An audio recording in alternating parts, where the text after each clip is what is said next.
어휴, 냄새나. 가난한 냄새. 40년이 지나도 이 냄새는 못 벗었네. 호텔룸 안에서 누군가의 목소리가 들렸습니다. 남편은 일찍 뒤졌지. 딸은 백수지. 팔자도 지질이 더럽다. 근데 그게 다 이유가 있어. 너처럼 살면 복이 들어오겠니? 엄마의 고교 동창회가 진행되고 있는 곳에서 누군가가 엄마에게 하던 말이에요. 저는 그곳으로 들어갔습니다. 엄마는 고개를 숙인 채 아무 말도 못하고 계셨어요.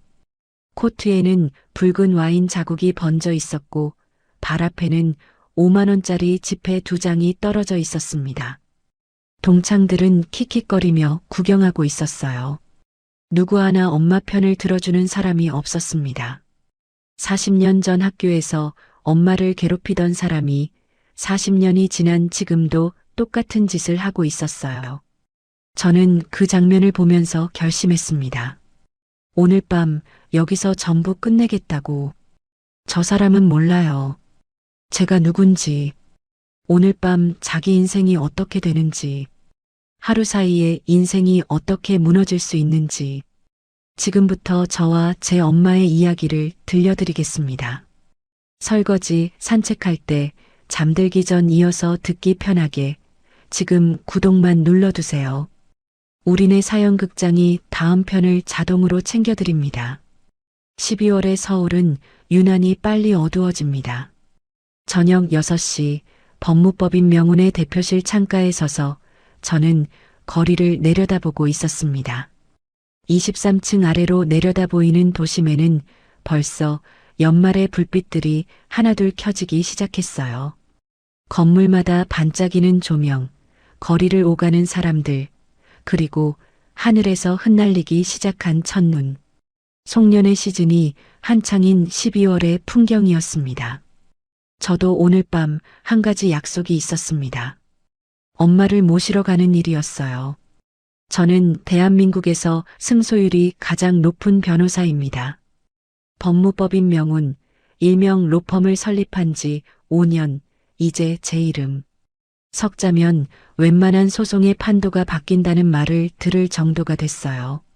하지만 저를 이 자리까지 오게 만든 건 두꺼운 법전이 아니었습니다. 영하의 새벽 추위 속에서 생선을 다듬던 엄마의 붉은 손이었어요. 아버지가 교통사고로 돌아가셨을 때 저는 겨우 5살이었습니다. 그때부터 엄마는 시장통에서 생선 장사를 시작하셨어요. 새벽 4시에 나가서 밤이 돼서야 들어오시는 날이 허다했죠. 손이 얼어터져 피가 맺혀도 장갑을 끼면 비늘이 안 벗겨진다며 늘 맨손으로 일하셨습니다. 그렇게 거진 30년을 홀로 저를 키워주셨어요. 제가 사법시험에 최종 합격하던 날 엄마는 제 손을 꼭 잡고 한참을 우셨습니다. 그리고 이렇게 말씀하셨죠. 이제 우리 하윤이 손은 안 시려도 되겠다. 그 말이 아직도 귓가에 맴돕니다. 저는 휴대폰을 들어 엄마에게 전화를 걸었습니다.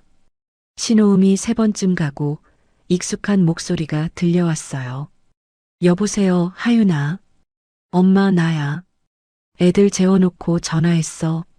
오늘 동창 모임 간다고 했지? 준비 다 했어? 전화기 너머로 엄마의 한숨 섞인 목소리가 들려왔습니다. 아이고, 가기 싫은데. 희라가 선생님 팔순이라고 꼭 오라는 거야. 빈손으로 가도 되나 모르겠어. 다들 뭐 들고 오면 나만 초라하잖아. 희라, 조이라. 그 이름을 들으니 괜히 마음 한구석이 불편해졌습니다.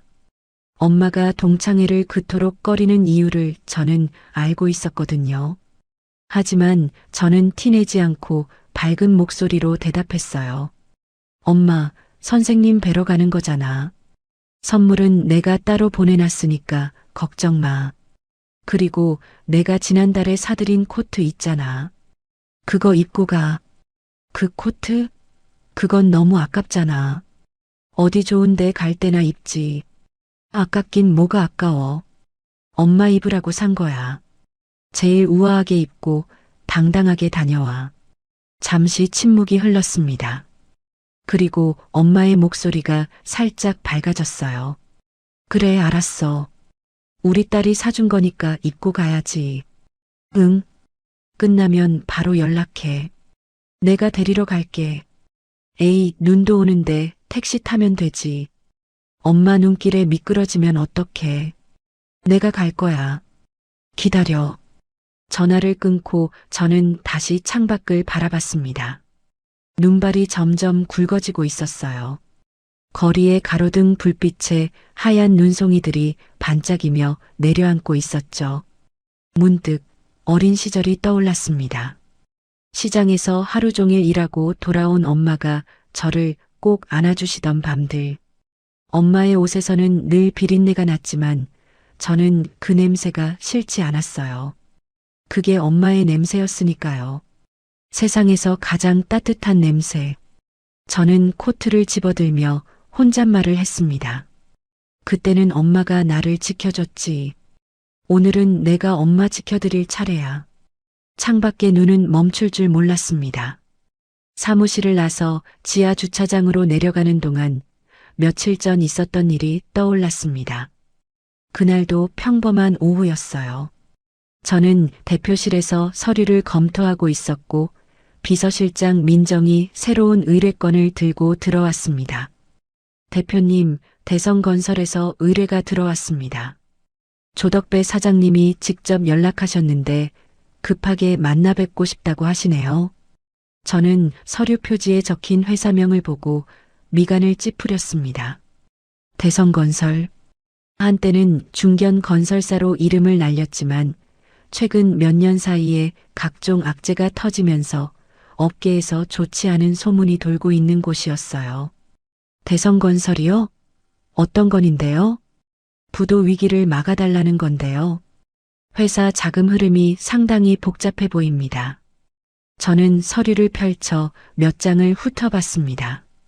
읽으면 읽을수록 눈살이 찌푸려졌어요. 임금 체불 관련 소송이 3건, 하청업체 대금 미지급 분쟁이 7건, 그리고 결정적으로 재무제표에서 심상치 않은 숫자들이 눈에 들어왔습니다. 매출은 뻥튀기 되어 있고 부채는 교묘하게 숨겨져 있었어요. 이거 분식회계 아니에요?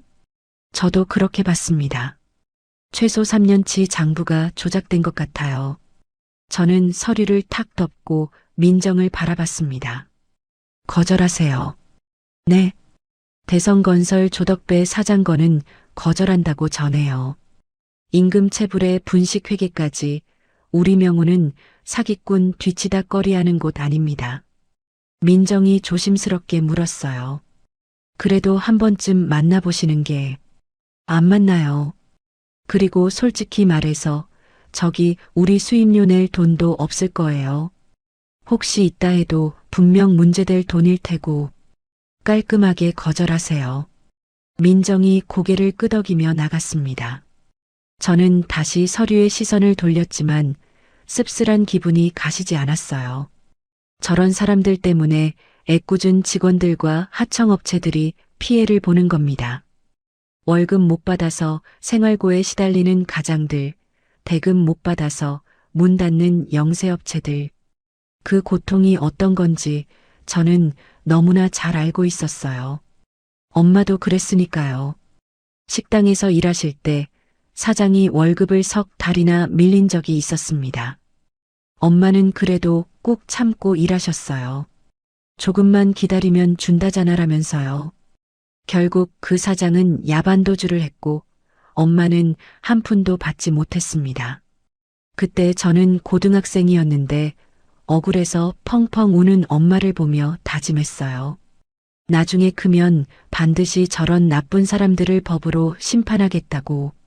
그래서 저는 지금도 돈이 아무리 많은 의뢰인이라도 그 돈이 누군가의 눈물로 만들어진 거라면 절대 받지 않습니다. 그게 제 원칙이에요. 그때는 몰랐습니다. 그 조덕배라는 사람이 엄마의 동창, 조이라의 남편이라는 것을요. 회상에서 빠져나와 저는 차 시동을 걸었습니다. 지하 주차장을 빠져나오니 거리에는 눈이 제법 쌓여 있었어요. 와이퍼를 켜고 조심조심 도로로 진입했습니다. 오늘 눈 많이 오네. 엄마 미끄러지시면 안 되는데. 혼잣말이 절로 나왔어요.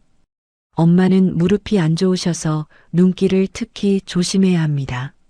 30년 동안 시장에서 쪼그려 앉아 일하신 후유증이에요. 제가 아무리 병원 가자고 해도 엄마는 괜찮아.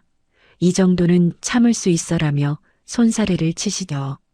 그러시면서 정작 저나 아이들이 조금만 아파도 난리를 치시는 분이에요. 신호등에 멈춰서서 저는 핸드폰으로 엄마에게 문자 메시지를 보냈습니다. 엄마 조심해서 가. 눈 많이 와. 곧바로 읽은 표시가 떴지만 답장은 없었어요. 아마 이미 모임 장소에 도착해서 정신없으신 모양입니다. 운전하는 동안 저는 희라 아줌마에 대해 생각했습니다. 엄마가 동창회를 유독거리는 이유, 저는 알고 있었어요. 엄마가 술 한 잔 드시고 털어놓으신 적이 있거든요. 희라, 그 애는 학교 다닐 때부터 좀 그랬어. 소위 말하는 일진이었지. 집이 어렵다고 나를 무시하고 애들 앞에서 창피를 주고 한 번은 도시락 반찬이 초라하다고 뚜껑을 확 닫아버리더라. 그때 얼마나 서러웠는지.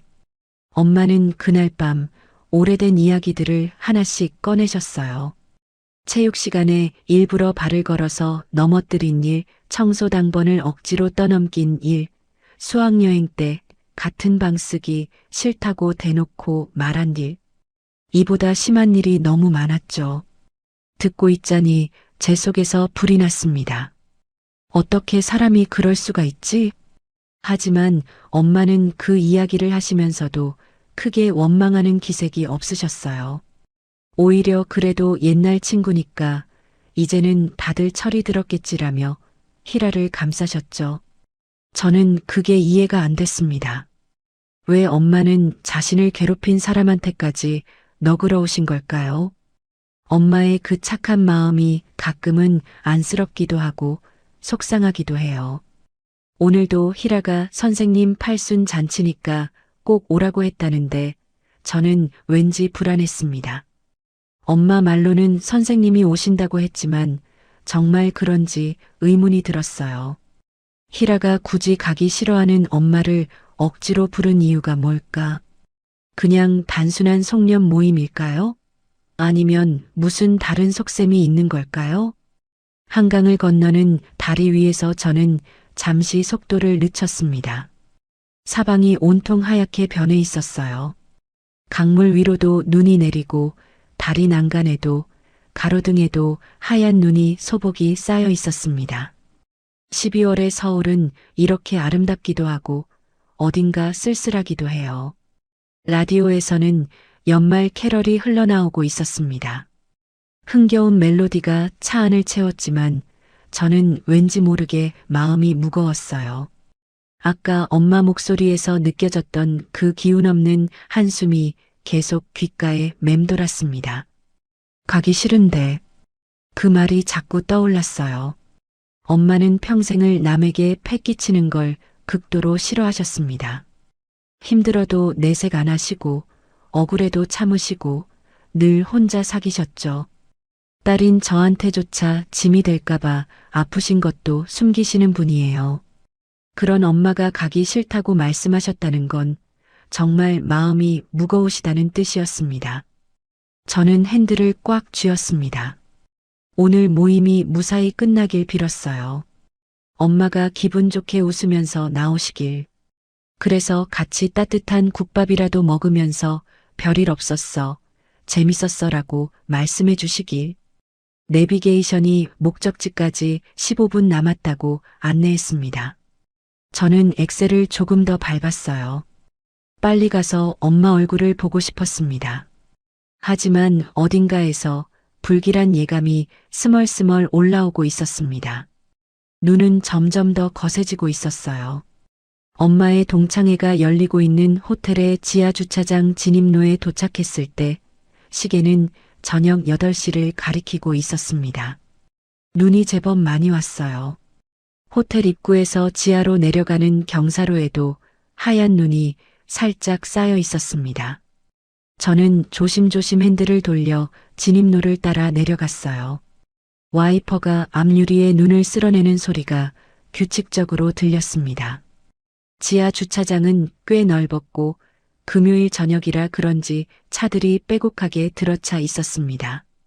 연말 송년회 시즌이니 이 호텔에서도 여기저기서 모임이 열리고 있는 모양이에요. 고급 세단들 사이로 빈자리를 찾아 천천히 차를 몰았습니다. 겨우 구석에 빈자리를 찾아 주차를 했어요. 시동을 끄니 차 안이 금세 조용해졌습니다. 히터가 꺼지면서 서서히 차가운 기운이 스며들기 시작했어요. 저는 핸드폰을 들어 엄마에게 전화를 걸었습니다. 도착했으니 내려오시라고 말씀드리려고요. 엄마가 눈길에 미끄러지실까봐 로비까지 마중 나가려던 참이었어요. 신호음이 갔습니다. 한 번, 두 번, 세 번. 그리고 연결됐어요. 여보세요? 제 말이 채 끝나기도 전에 전화기 너머로 날카로운 목소리가 쏟아졌습니다. 야, 유미선. 분위기 깨게 전화질이야? 당장 안 꺼? 저는 순간 멈칫했어요. 그 목소리는 엄마가 아니었습니다. 굉장히 신경질적이고 날선 여자 목소리였어요. 그리고 그 목소리의 주인은 분명 엄마에게 반말을 하고 있었습니다. 57살 된 어른한테 마치 아랫사람 다루듯이 전화기 너머로 바스락거리는 소리가 들렸어요. 아마 엄마가 당황해서 휴대폰을 만지작거리시는 것 같았습니다. 그러다가 통화 종료 버튼을 누르지 못한 채 휴대폰을 가방 속에 넣으신 모양이에요. 전화가 끊기지 않았습니다. 저는 얼떨결에 그대로 듣고 있었어요. 차 안의 블루투스 스피커를 통해 룸 안의 소리가 생생하게 들려왔습니다. 웅성거리는 대화 소리, 그릇 부딪히는 소리, 그리고 사람들의 웃음소리가 뒤섞여 들렸어요. 아이고, 미안해. 내가 진동으로 안 해놨네. 엄마의 주눅든 목소리가 들렸어요. 평소에 엄마답지 않게 굉장히 작고 조심스러운 말투였습니다. 마치 뭔가 잘못이라도 한 사람처럼요. 됐어. 아무튼 전화기 좀 신경 써. 분위기 다 깨잖아. 방금 그 신경질적인 목소리가 다시 들렸습니다. 이 목소리의 주인이 바로 히라인 것 같았어요. 엄마가 말씀하셨던 그 조이라. 학창시절 엄마를 괴롭혔다던 바로 그 사람. 저는 차 안에서 숨을 죽였습니다. 전화를 끊어야 하나 말아야 하나 잠시 망설였어요. 하지만 왠지 모를 불안감에 그냥 듣기로 했습니다. 엄마가 어떤 상황에 계신지 알아야 할 것 같았거든요. 차 안은 조용했습니다. 주차장의 형광등 불빛이 창문을 통해 희미하게 들어왔어요. 저는 등받이에 기대 앉아 스피커에서 흘러나오는 소리에 집중했습니다.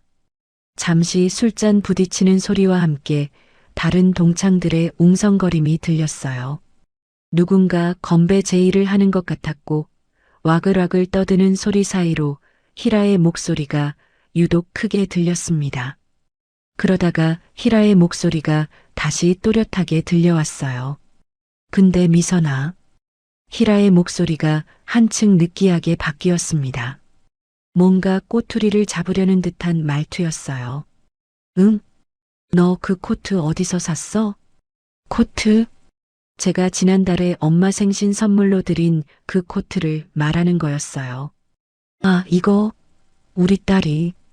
에이, 딸이 뭘 알아. 히라가 엄마의 말을 싹둑 잘랐습니다.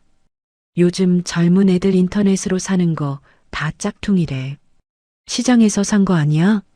딱 봐도 그렇게 생겼는데. 저는 순간 눈앞이 캄캄해지는 것 같았습니다. 심장이 쿵 하고 내려앉았어요. 아니, 이게 진짜. 엄마가 뭔가 말씀하시려는 것 같았지만 히라가 또 말을 잘랐어요. 아이고, 됐어. 네 주제에 명품을 입고 다니겠어? 예전부터 허세는 없던 애인데 나이 먹더니 달라졌네. 저는 주먹을 꽉 쥐었습니다. 괜히 무리하지 마. 그런 거 입어봤자 어울리지도 않아. 하긴 네 주제에 무슨. 스피커 너머로 다른 여자들의 낄낄거리는 웃음소리가 들렸습니다. 엄마가 놀림을 당하고 있는 거였어요. 제가 정성껏 골라서 드린 코트를 짝퉁이라며 비웃고 있는 거였습니다. 그리고 엄마는 아무 말도 못하고 계셨어요. 저는 핸들을 움켜쥐었습니다. 손에 힘이 들어가서 손가락 마디가 하얗게 질렸어요. 그 코트가 얼마인지 저 사람들은 알까요? 1,000만 원입니다. 엄마가 평생 고생만 하셨으니까 어쩌다 한 번쯤은 정말 좋은 것을 입어보시게 해드리고 싶었습니다. 백화점 최고급 매장에서 엄마 체형에 맞게 수선까지 해서 드린 거예요. 코트를 드리던 날 엄마는 한참을 만지작거리시다가 눈물을 글썽이셨어요. 이런 비싼 거 왜 사, 힘들게 번 돈일 텐데라고 하시면서도 거울 앞에 서서 몇 번이나 매무새를 고치셨죠? 그 모습이 얼마나 예쁘셨는지 몰라요. 30년 동안 자기 옷 한 벌 제대로 못 사 입으시고 오로지 저만 위해 사신 엄마가 처음으로 정말 좋은 옷을 입고 행복해 하시는 모습. 그런데 지금 저 사람들은 그 코트를 보고 비웃고 있는 거예요. 그걸 짝퉁이라고요? 시장에서 샀냐고요? 네 주제에 명품을 입겠냐고요? 저는 이를 악물었습니다. 분노가 치밀어 올랐지만 지금은 참아야 했어요. 일단 더 들어봐야 했습니다. 엄마가 어떤 상황에 처해 계신지 정확히 알아야 했으니까요. 섣불리 뛰어들어갔다가 엄마를 더 곤란하게 만들 수도 있었습니다. 스피커에서는 여전히 웅성거리는 소리가 들려왔어요. 히라의 웃음소리, 다른 동창들의 수다 소리. 그 속에서 엄마의 목소리는 거의 들리지 않았습니다. 아마 구석에서 작아지셨겠죠. 늘 그러셨던 것처럼. 저는 숨을 깊이 들이쉬고 계속 귀를 기울였습니다. 손은 여전히 핸들을 꽉 쥐고 있었어요. 엄마, 조금만 기다려요. 제가 곧 갈게요. 차창 밖 주차장의 형광등이 차갑게 깜빡였습니다. 스피커에서 흘러나오는 소리에 저는 계속 귀를 기울이고 있었습니다. 히라의 비아냥이 끝나고 잠시 술잔 돌아가는 소리가 들렸어요. 누군가 음식을 권하는 소리, 젓가락 부딪히는 소리. 그러다가 한 동창이 물었습니다. 근데 선생님은 왜 안 오셔? 선생님 팔순 잔치라면서. 저도 궁금했던 부분이에요. 엄마는 분명 선생님 팔순 잔치라서 꼭 가야 한다고 하셨거든요. 아, 선생님? 히라의 목소리가 태연하게 들려왔습니다. 갑자기 몸살 나셔서 못 오신대. 아까 연락 왔어. 저는 순간 귀를 의심했어요. 선생님이 못 오신다고요? 그러면 엄마는 대체 왜 불려온 거죠? 선생님 팔순이라며 억지로 오라고 한 건 분명 히라였는데. 에이, 뭐야. 그럼 그냥 우리끼리 노는 거야? 그러게. 어차피 송년회겸 하는 거니까 괜찮잖아. 히라가 대수롭지 않게 대답했어요. 애초에 선생님을 부를 생각이 없었던 것처럼요. 저는 점점 이 모임의 진짜 목적이 의심스러워졌습니다. 자, 그건 그렇고. 히라의 목소리가 한층 들떠 있었습니다. 뭔가 본론으로 들어가는 느낌이었어요. 내가 오늘 너희한테 좋은 정보 하나 갖고 왔어. 뭔데? 우리 남편 회사 채권이거든. 이게 진짜 대박이야. 수익률이 20%래. 저는 순간 숨이 멎는 것 같았습니다. 채권? 수익률 20%? 이건 분명히 정상적인 투자 상품이 아닙니다. 요즘 시중금리가 얼마인데 수익률이 20%예요? 제가 변호사로 일하면서 수없이 봐온 사기 수법이에요. 고수익을 미끼로 투자금을 끌어모은 다음 회사가 부도나면 투자자들만 손해보는 거죠. 헐, 진짜? 대박이다. 그치? 요즘 어디 가서 이런 상품 있어. 내가 특별히 너희한테만 알려주는 거야. 친구니까. 희라가 가머니설로 동창들을 꼬드기는 소리가 들렸습니다. 우리 남편 회사라고 했어요.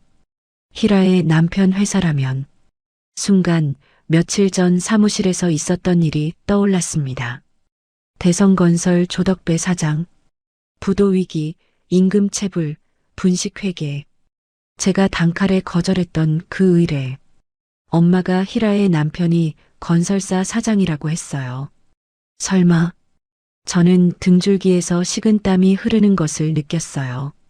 아직 확신할 수는 없었지만 만약 제 추측이 맞다면 상황이 심각한 거였습니다. 저는 차 문에 손을 올렸습니다. 지금 당장 올라가서 모든 걸 폭로하고 싶었어요. 희라의 거짓말을, 그 사기성 투자 권유를, 엄마를 이용해 먹으려는 그 추악한 속셈을. 하지만 손이 멈췄습니다. 지금 들어가면 엄마가 편할까? 머릿속에서 물음이 떠올랐어요. 만약 제가 지금 뛰어들어가서 희라에게 따지면 어떻게 될까요?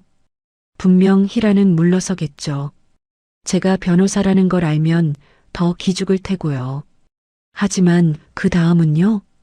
동창들 앞에서 엄마는 어떤 취급을 받게 될까요? 나이 57의 딸한테 보호나 받는 사람. 혼자서는 아무것도 못하는 불쌍한 친구. 그렇게 보이지 않을까요? 엄마는 평생을 남에게 패기치는 걸 극도로 싫어하셨습니다. 아무리 힘들어도 혼자 사기시고 절대 도움을 청하지 않으셨어요. 그런 엄마가 딸이 나서서 대신 싸워주는 모습을 보면 어떤 기분이실까요? 정말 그게 엄마의 자존심을 지켜드리는 일일까요? 저는 다시 손을 내렸습니다. 제 마음은 두 갈래로 갈라져 있었어요. 한쪽에서는 당장 올라가라고 소리치고 있었습니다.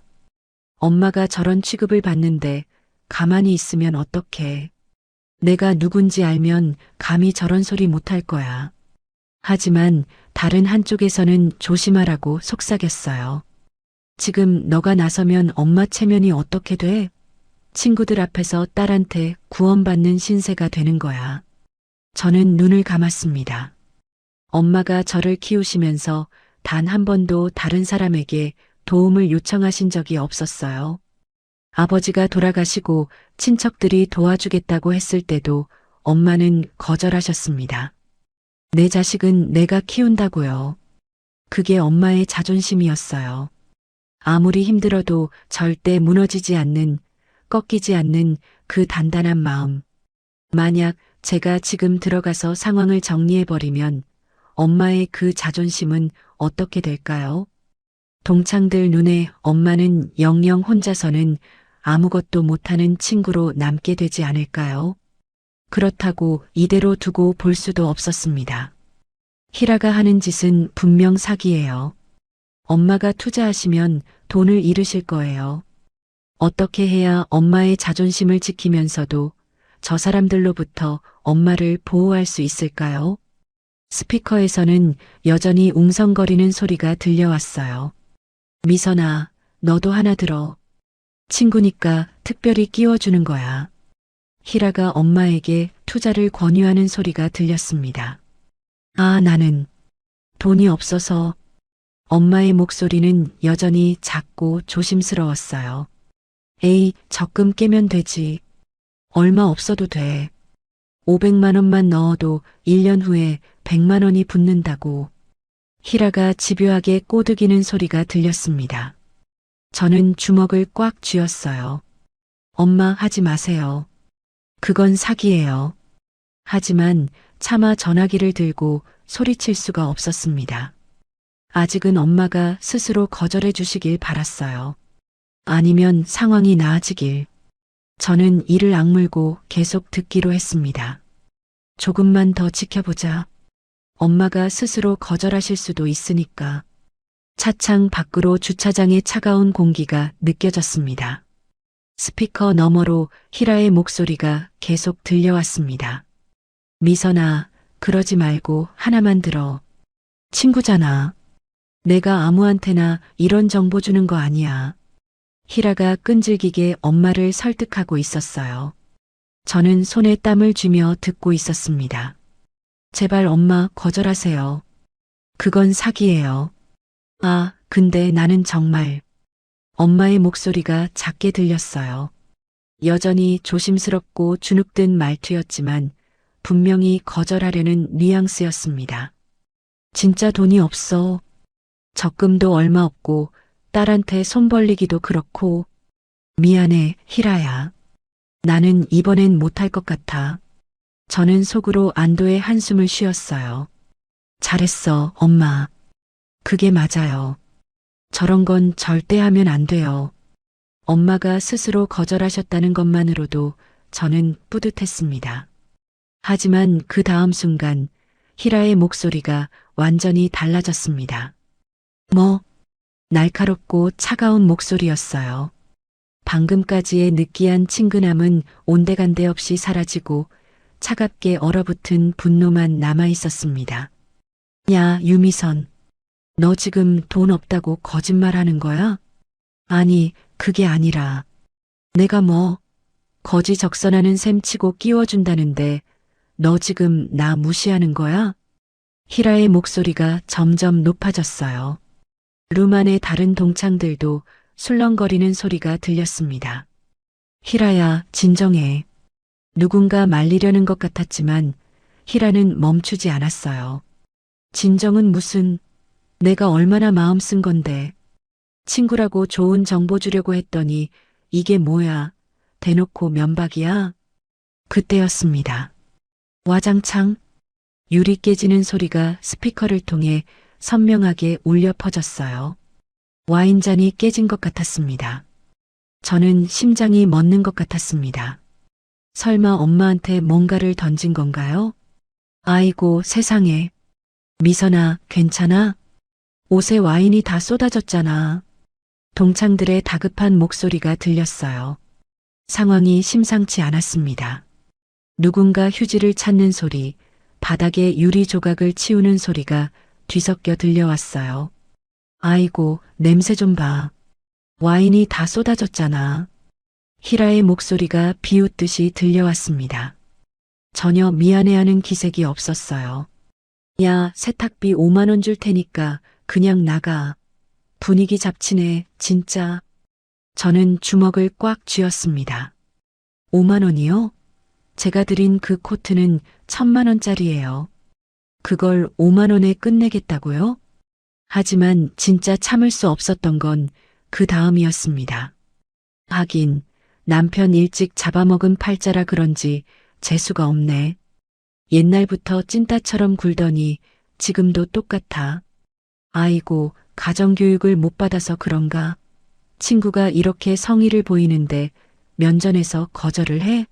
그래갖고 네 딸 가정교육은 제대로 하겠니? 저는 숨이 멎는 것 같았습니다. 남편 잡아먹은 팔자, 가정교육을 못 받아서 그 말들이 머릿속에서 천둥처럼 울렸어요. 아버지는 제가 5살 때 교통사고로 돌아가셨습니다. 빗길에 미끄러진 트럭이 아버지 차를 들이받았어요. 엄마 잘못이 아니에요. 누구의 잘못도 아니었어요. 그저 불운이었을 뿐인데. 그런데 저 사람은 지금 엄마한테 남편 잡아먹었다고 했어요. 그것도 친구라는 사람들 앞에서. 그리고 가정교육이요? 저는 이를 악물었습니다. 엄마는 혼자서 30년 동안 저를 키우셨어요. 새벽부터 밤까지 일하시면서도 제 숙제 하나 안 빠뜨리고 봐주셨고 밥 한 끼 굶기신 적 없으셨어요. 제가 아플 때는 밤새 머리맡을 지키셨고 학교에서 상 받으면 누구보다 기뻐하셨죠. 추운 겨울에도 제 패딩은 새 거 사주시면서 본인은 헌 옷만 입으셨어요. 그게 엄마의 가정교육이었습니다. 대한민국 최고 승소율 변호사를 키워낸 가정교육. 그런데 저 사람이 감히 그걸 모욕해요? 저는 차 문 손잡이를 움켜쥐었습니다. 더 이상 참을 수 없었어요. 엄마의 자존심? 그건 나중에 생각하죠. 지금 저 사람은 선을 넘었습니다.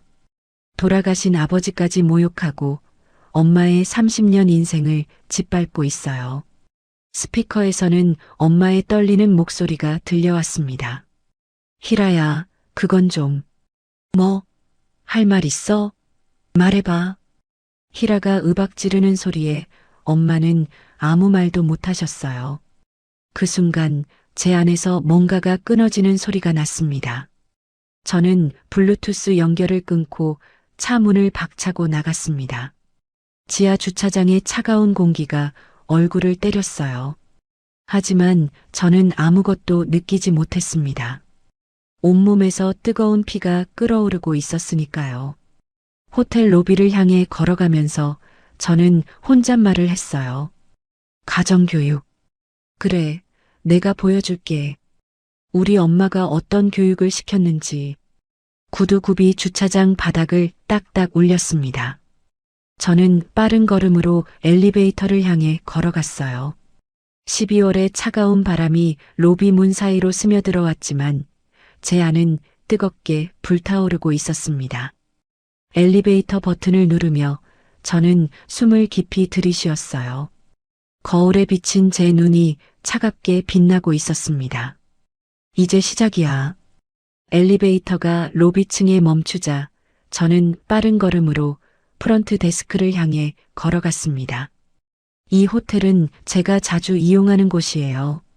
중요한 의뢰인과의 미팅이나 제 로펌 행사를 여기서 많이 했거든요. 그래서 저를 알아보는 직원들이 꽤 있었습니다. 프런트 데스크에서 서류를 정리하던 지배인이 저를 발견하고 반갑게 다가왔어요. 어머, 강 대표님. 예약도 안 하시고 어쩐 일이십니까?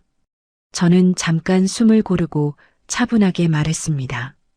은성여고 동창회 모임 지금 어디서 하고 있죠? 은성여고요? 잠시만요. 지배인이 컴퓨터를 확인하더니 대답했어요. 7층 로즈룸입니다. 혹시 그쪽 모임에 참석하시는 건가요?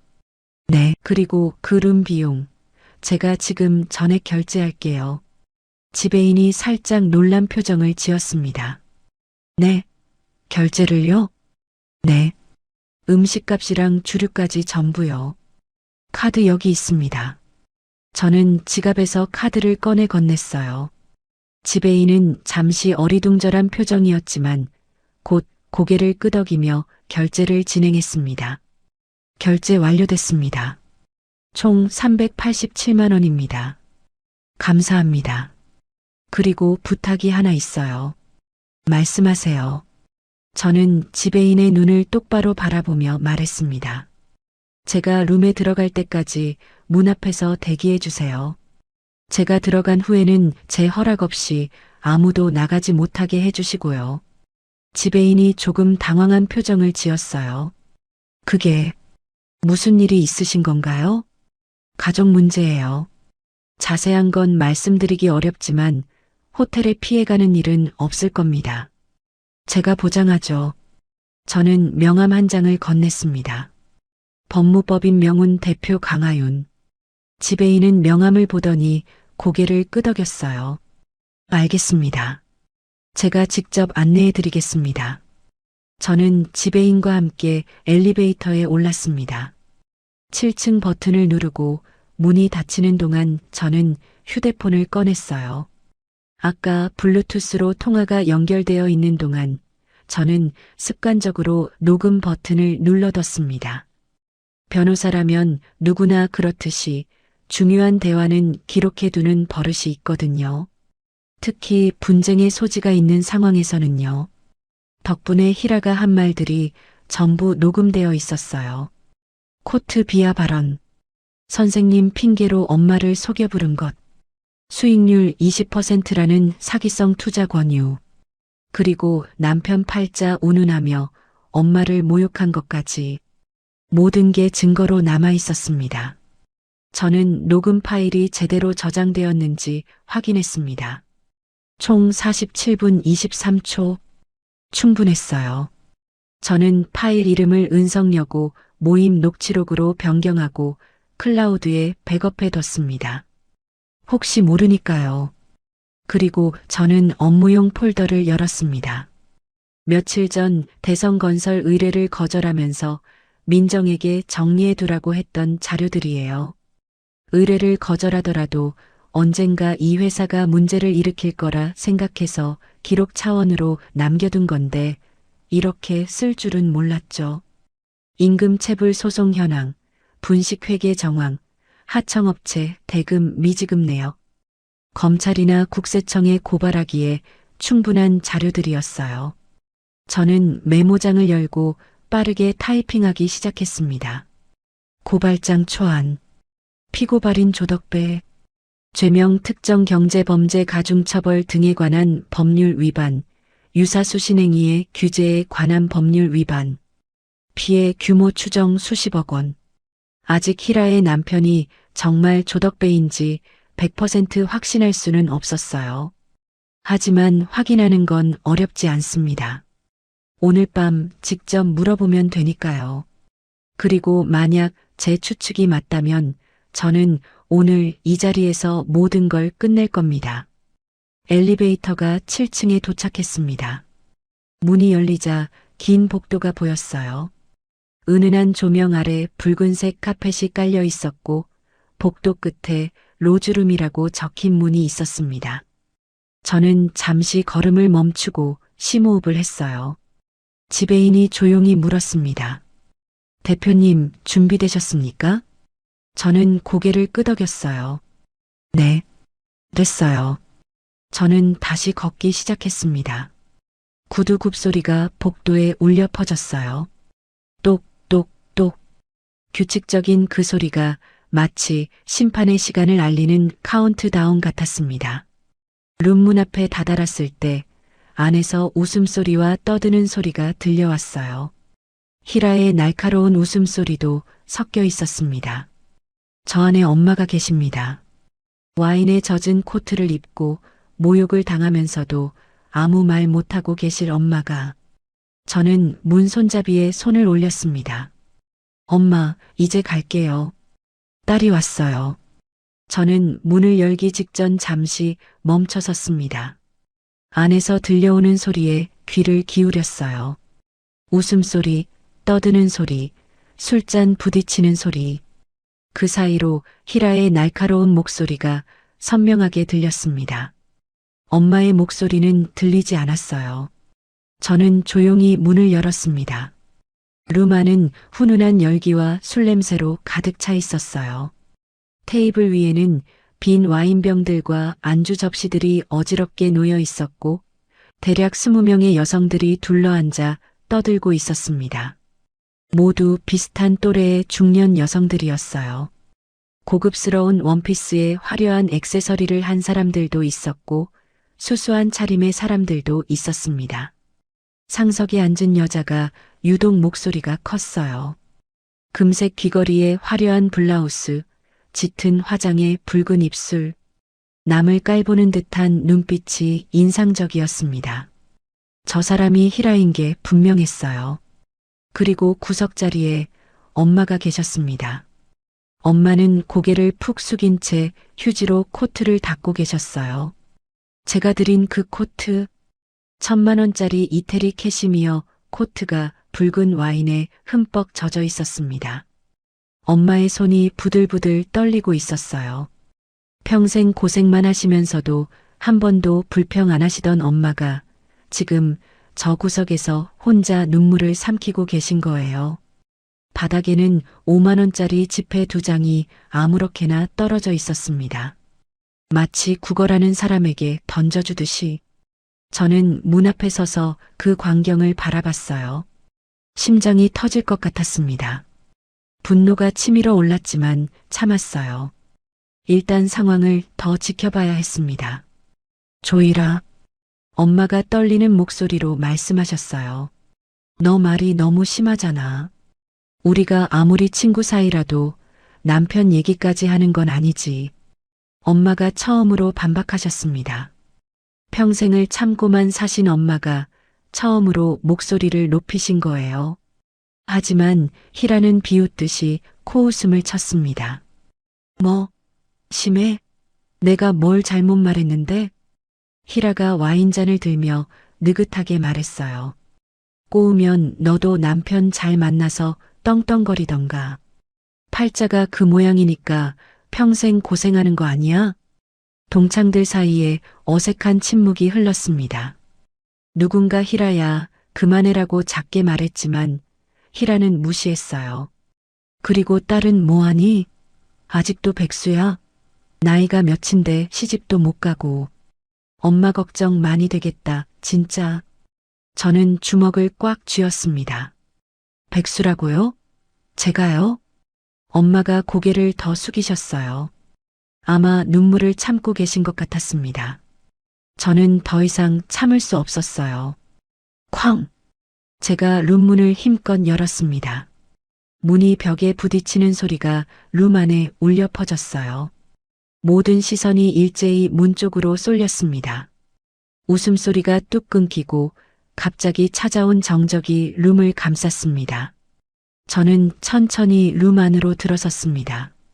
겨울 코트 깃을 세운 채 차가운 표정으로 구두 굽이 바닥을 울리는 소리만 또각또각 들렸어요. 지배인이 문 앞에서 대기하고 있는 것이 보였습니다. 누구야? 희라가 당황한 표정으로 물었어요. 손에 들고 있던 와인잔을 내려놓으며 저를 위아래로 훑어봤습니다. 엄마가 저를 보시더니 눈이 휘둥그레지셨습니다. 하윤아? 네, 엄마. 저 왔어요. 저는 엄마에게 다가가 손을 잡았습니다. 와인을 닦느라 차갑게 식은 손이었어요. 거칠고 갈라지고 상처투성이인 손. 30년 동안 저를 키우시느라 닳아버린 손. 괜찮으세요? 어떻게 여기에? 데리러 온다고 했잖아요. 저는 천천히 일어나 희라를 바라봤습니다. 바닥에 떨어진 5만 원짜리 지폐 2장과 와인에 젖은 엄마의 코트를 번갈아 보며 저는 차갑게 말했어요. 저희 어머니께 가정교육 운운하신 분이 남의 귀한 옷에 술을 붓고 푼돈을 던지십니까? 희라의 표정이 굳어졌습니다. 룸 안의 공기가 얼어붙은 것처럼 차가워졌어요. 희라가 자리에서 벌떡 일어났습니다. 야, 너 뭐야? 여기 예약 손님만 들어올 수 있거든. 어디서 굴러먹던 애가 남의 모임에 들어와서 행패야? 희라의 목소리가 날카롭게 울려 퍼졌어요. 하지만 아까까지의 여유로움은 사라지고 약간 떨리는 기색이 느껴졌습니다. 저는 천천히 희라를 바라봤어요. 예약 손님이요? 저는 품에서 카드 영수증을 꺼냈습니다. 이룸 비용, 제가 방금 전에 결제했어요. 387만 원. 그러니까 엄밀히 말하면 여기 있는 분들이 제 손님이신 거죠. 희라의 얼굴이 살짝 일그러졌어요. 뭐라고? 그리고 저기 문 앞에 계신 분, 이 호텔 지배인이세요. 제가 나가라고 할 때까지 아무도 못 나가요. 희라가 문 쪽을 돌아봤습니다. 지배인이 정중하게 고개를 숙이며 서 있었어요. 희라의 표정이 당황으로 물들었습니다. 야, 이게 무슨... 제 소개가 늦었네요. 저는 품에서 명함 케이스를 꺼냈습니다. 검은색 가죽 케이스. 법무법인 명운의 로고가 금박으로 새겨져 있었어요. 저는 명함 한 장을 꺼내 테이블 위에 똑 소리가 나게 내려놓았습니다. 명함이 테이블 위에서 살짝 미끄러져 희라 앞에 멈췄어요. 법무법인 명운 대표 변호사 강하윤입니다. 여기 계시는 유미선 씨 딸이고요. 룸 안이 조용해졌습니다. 숟가락 떨어지는 소리도 들릴 것 같은 정적이었어요. 동창들이 웅성거리기 시작했어요. 명운? 그거 어디서 많이 들어본 것 같은데. 잠깐, 뉴스에 나오는 그 로펌 아니야? 작년에 정치인 비리 사건 맡은데. 야, 검색해봐. 빨리. 여기저기서 휴대폰을 꺼내는 소리가 들렸습니다. 화면을 두드리는 손가락 소리, 검색 결과를 기다리는 숨소리. 희라가 명함을 집어들었어요. 손이 미세하게 떨리고 있었습니다. 법무법인 명운. 대표 변호사? 네. 혹시 못 믿으시겠으면 검색해 보셔도 돼요. 저는 차분하게 말했습니다. 잠시 후 동창들 사이에서 탄식이 터져 나왔어요. 세상에, 진짜네. 야, 이거 봐. 작년에 그 대기업 횡령 사건 맡은 변호사야. 1,000억 원대 소송이었대. 헐, 수임료가 시간당 100만 원이래. 하루에 8시간만 일해도. 계산하지 마, 무섭게. 미선이 딸이 이 사람이야? 진짜? 한 동창이 휴대폰 화면을 옆 사람에게 보여줬어요. 여기 봐. 인터뷰 기사도 있어. 대한민국에서 가장 두려운 상대방 변호사 1위. 판사들도 긴장한대. 뭐, 판사들도? 술렁거림이 점점 커졌습니다. 동창들이 엄마와 저를 번갈아 쳐다봤어요. 눈빛이 완전히 달라져 있었습니다. 아까까지 엄마를 무시하던 그 눈빛들이 이제는 경외감과 당혹감으로 가득 차 있었어요. 엄마는 고개를 숙인 채 아무 말도 못하고 계셨습니다. 어깨가 미세하게 떨리고 있었어요. 희라의 얼굴이 하얗게 질렸어요. 아까까지의 거만함은 온데간데 없이 사라지고 당황한 표정만 남아 있었습니다. 그래서 뭐 어쩌라고? 변호사면 다야? 희라가 억지로 허세를 부렸어요. 하지만 목소리가 떨리고 있었습니다. 저는 엄마의 코트를 가리켰습니다. 이 코트 말이에요. 뭐? 아까 5만 원이면 충분하다고 하셨죠? 시장에서 산 짝퉁이라고. 저는 코트 안쪽의 라벨을 뒤집어 보여줬어요. 이태리 명품 브랜드의 로고가 선명하게 보였습니다. 이 코트, 이태리 최고급 캐시미어예요. 백화점 본점에서만 판매하고 정가는 1,000만 원입니다. 루만이 다시 조용해졌어요. 1,000만 원? 희라가 눈을 크게 떴습니다. 네. 제가 엄마 생신 선물로 드린 거예요. 3달 동안 따로 모은 돈으로요. 엄마 체형에 맞게 수선까지 해서 드렸죠. 저는 바닥에 떨어진 5만 원짜리 지폐 2장을 내려다봤습니다. 그런데 여기 5만 원이요? 1,000만 원의 1%도 안 되네요. 세탁비라고 하시기엔 좀 부족하지 않나요? 희라가 말문이 막힌 듯 입만 벌렸다 닫았다를 반복했어요. 그게 나는 그냥요? 저는 차갑게 웃었습니다. 재물손괴죄 아시죠? 형법 제366조. 타인의 재물을 손괴 또는 은닉 기타 방법으로 그 효용을 해한 자는 3년 이하의 징역 또는 700만 원 이하의 벌금에 처해요. 희라의 얼굴이 새파랗게 질렸습니다. 그리고 아까 하신 말씀들, 모욕죄도 성립됩니다. 형법 제311조. 공연히 사람을 모욕한 자는 1년 이하의 징역이나 금고 또는 200만 원 이하의 벌금에 처해요. 모욕죄? 네.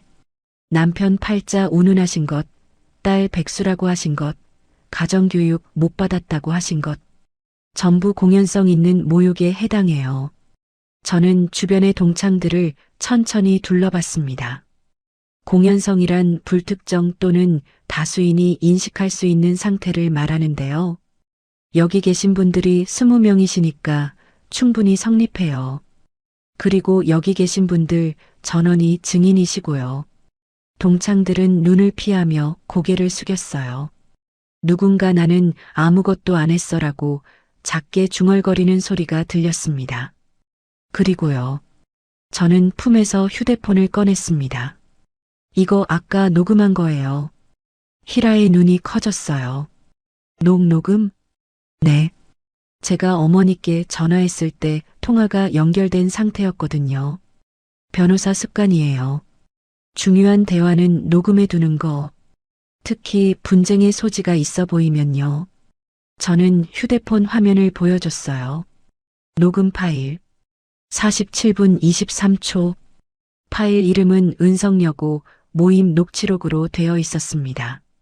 여기 다 들어있어요.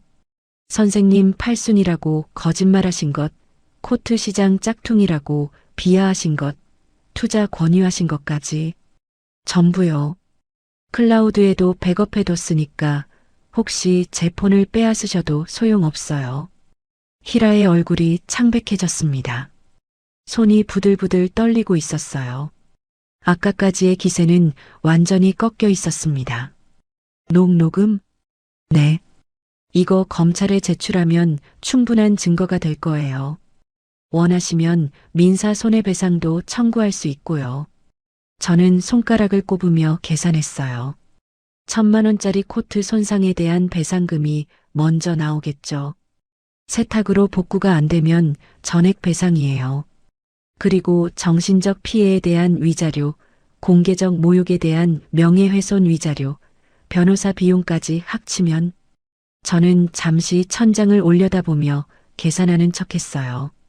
대충 3,000만 원에서 5,000만 원 정도 나오려나요?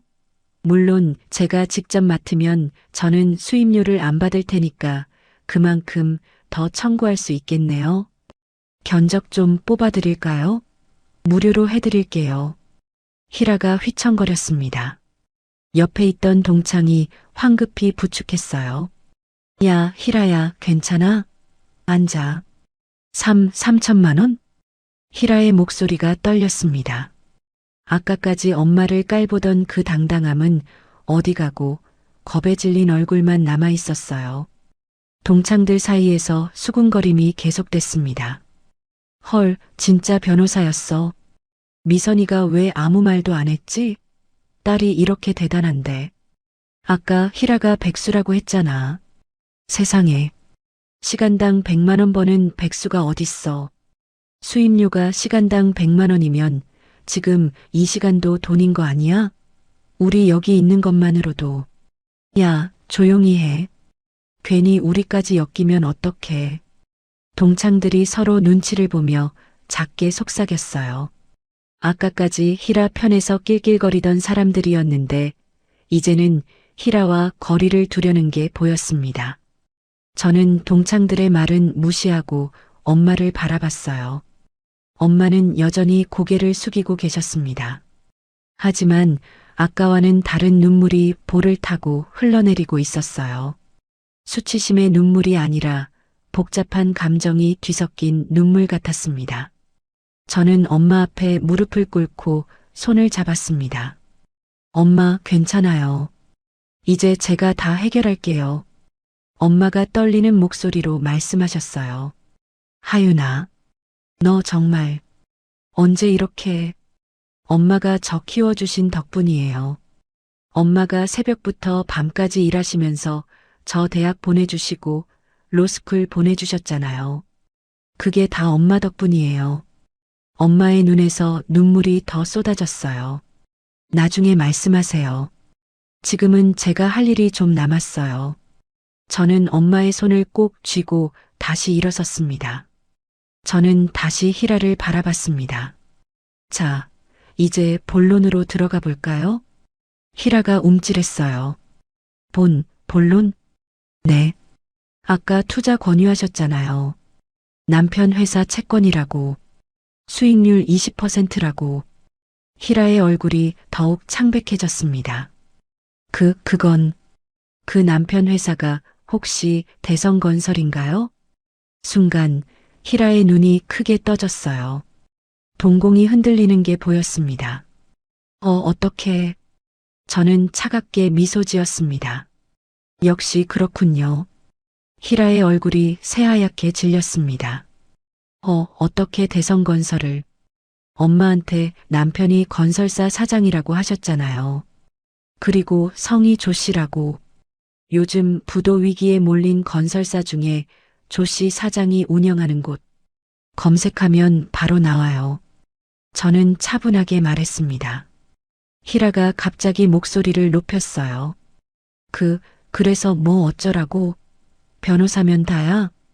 히라가 테이블을 탁 치며 일어섰습니다.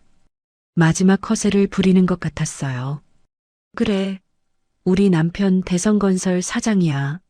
연 매출 수천억짜리 회사라고. 너 같은 거 업계에서 매장시킬 수 있어. 루만이 조용해졌습니다. 동창들이 숨을 죽이고 지켜봤어요. 저는 피식 웃었습니다. 아, 조덕배 사장님이요? 희라의 눈이 흔들렸어요. 며칠 전에 저희 명운 사무실에 오셨었죠.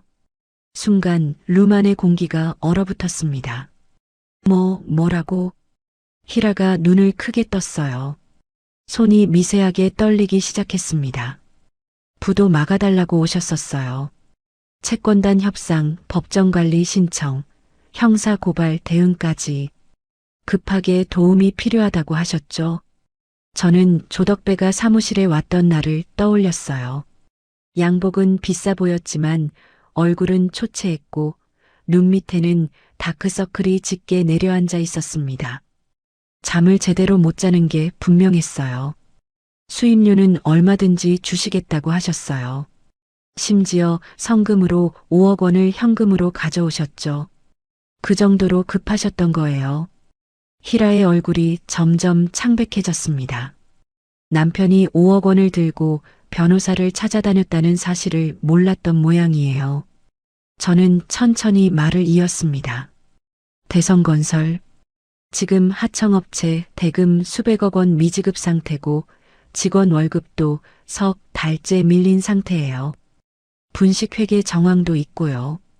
검찰 수사가 들어오면 대표이사는 구속 가능성이 높아요. 희라의 얼굴이 점점 창백해졌습니다. 입술이 파르르 떨리고 있었어요. 거짓말하지 마. 거짓말이요? 그럼 검색해보세요. 대성건설 부도 위기. 기사 여러 개 나올 거예요.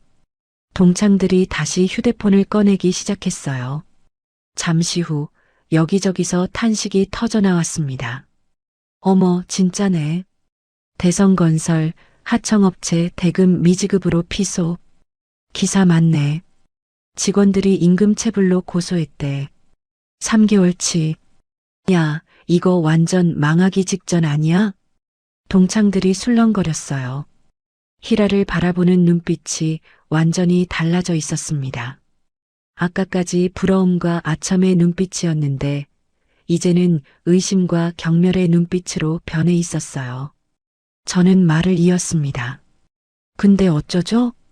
희라가 저를 바라봤어요. 눈에 두려움이 가득했습니다.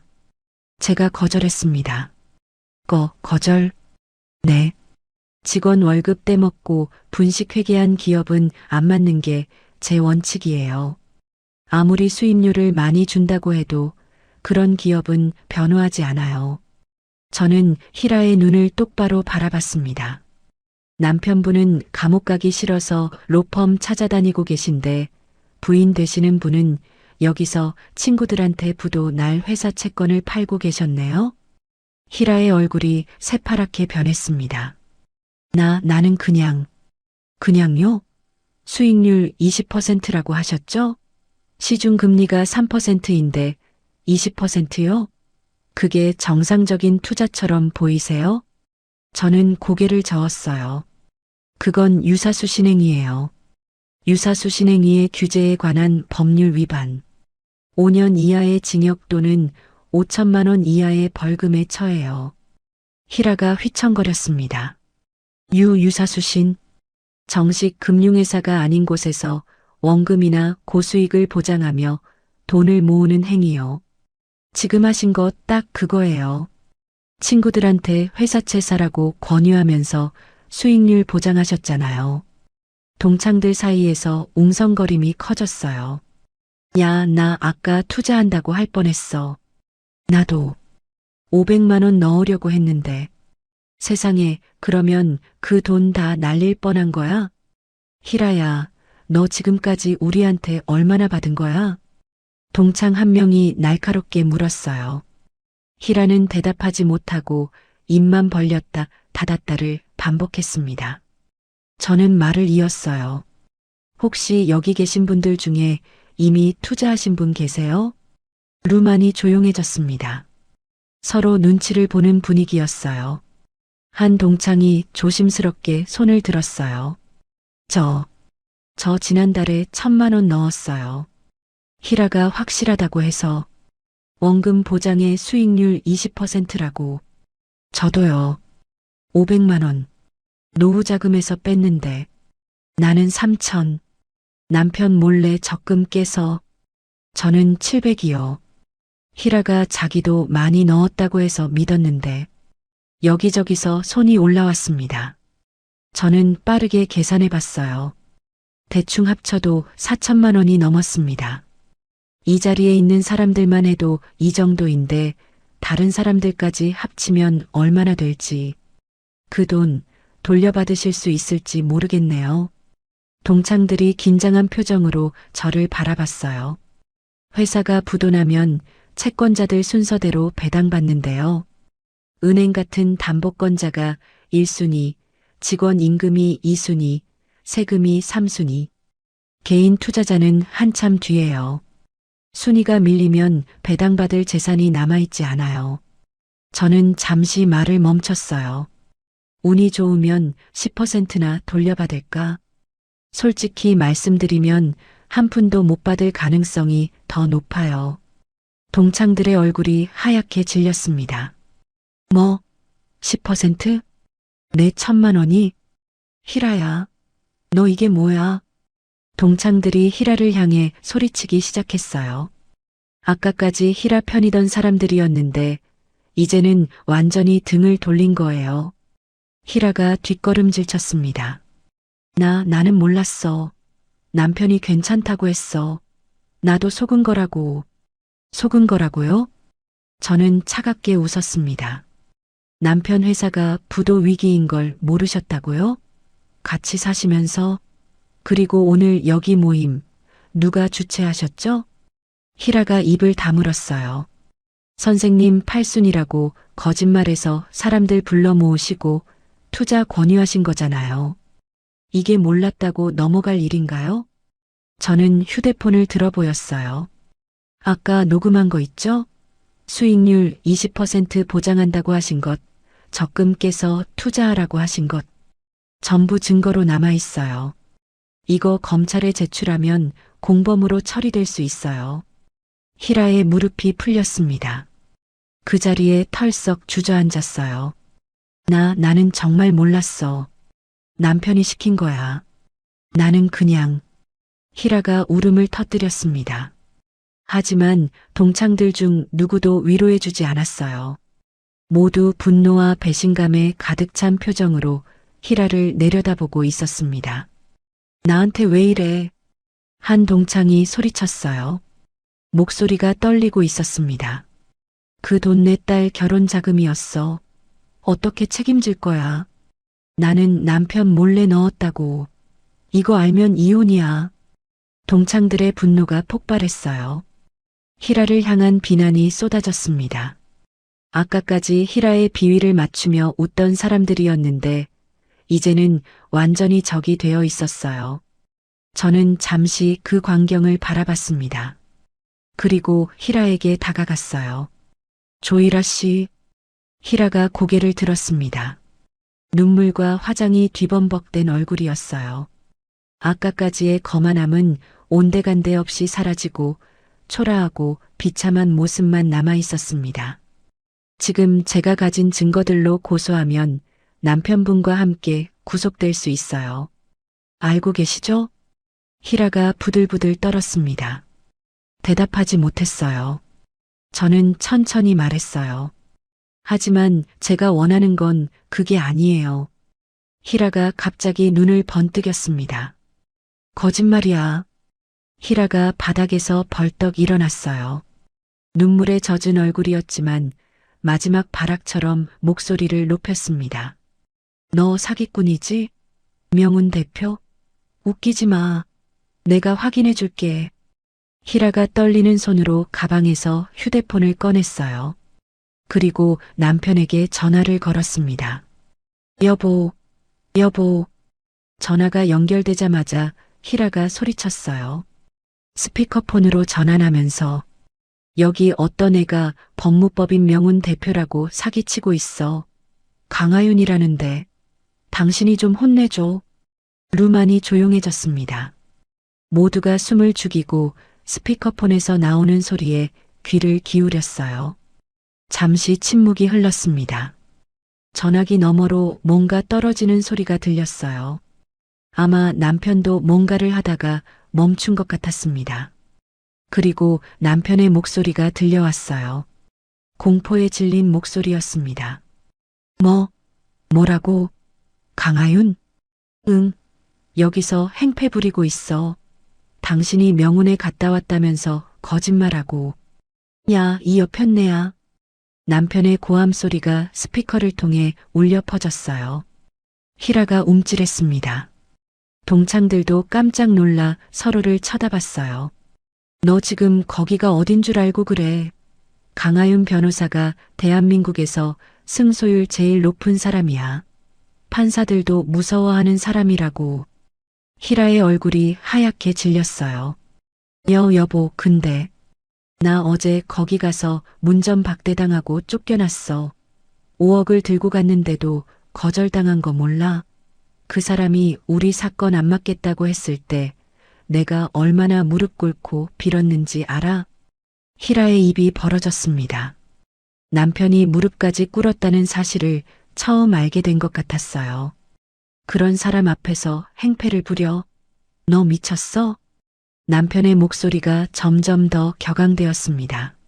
목이 쉰 것처럼 갈라지기 시작했어요. 너 때문에 우리 완전히 끝장이야. 다 죽게 생겼어. 당장 무릎 꿇고 빌어. 알았어? 여보. 빌라고. 전화가 끊어졌습니다.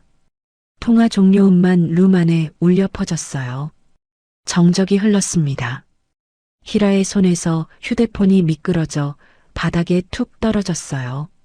희라는 그 자리에 얼어붙은 것처럼 서 있었습니다. 눈이 초점을 잃고 허공을 바라보고 있었어요. 동창들도 아무 말 없이 그 광경을 지켜봤습니다. 아까까지의 분노도 비난도 잠시 멈춘 것 같았어요. 희라의 처참한 모습에 할 말을 잃은 거예요. 저는 천천히 입을 열었습니다. 들으셨죠? 희라가 고개를 들었어요. 눈에 생기가 없었습니다. 남편분은 상황 파악이 빠르시네요. 희라의 무릎이 꺾였습니다. 다시 바닥에 주저앉았어요. 이번에는 일어날 기력조차 없어 보였습니다. 아, 희라가 신음 같은 소리를 냈어요.